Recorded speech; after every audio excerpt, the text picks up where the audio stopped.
Take back Bangladesh. তার অর্থ হচ্ছে জনগণের ক্ষমতা জনগণের হাতে ফেরত দেওয়া, ভোটাধিকার জনগণের হাতে ফেরত দেওয়া। ফরিদপুর 2 আসনের বিএনপি মনোনীত প্রার্থী ও দলের জাতীয় নির্বাহী কমিটির সাংগঠনিক সম্পাদক শামা ওয়াবেদ ইসলাম।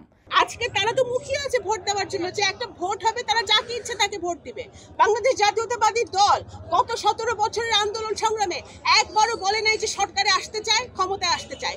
আমাদের একটাই কথা ছিল, আমাদের ভোটাধিকার ফিরিয়ে দিতে হবে। বৃহস্পতিবার 6 নভেম্বর সাধারণ মানুষের ভালোবাসায় সিক্ত হয়েছেন।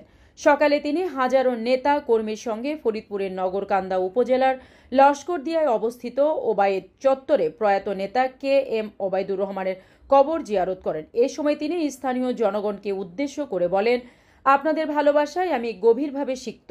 বিশ্বাস করি যে সকল ষড়যন্ত্র জনগণই ধুলায় মিশিয়ে দিবে। দীর্ঘ 17 বছর পর আপনারা আমার পাশে থেকে অবিচল সমর্থন জুগিয়েছেন। মানুষের ক্ষমতা মানুষের হাতে ফিরিয়ে দিতে হবে। যে যা বারবার জনাব তারেক রহমান সাহেব একটা বক্তব্য দিয়েছে, সবার আগে বাংলাদেশ। ফ্যাসিস্ট সরকারের বিরুদ্ধে আন্দোলন ও সংগ্রামের ফসল হিসেবেই আজ বিএনপি আমাকে মনোনয়ন দিয়েছে। আমি জনগণের জন্য কাজ করার অঙ্গীকার করছি। এ গণসংযোগে স্থানীয় জনগণ শামা ওবায়েদ ইসলামের প্রতি সমর্থন ও ভালোবাসা প্রকাশ করেন। উপস্থিতরা জানান, প্রার্থীকে পাশে পেয়ে তারা আরও উৎসাহিত হয়ে নির্বাচনী প্রচারণায় অংশগ্রহণ করবেন।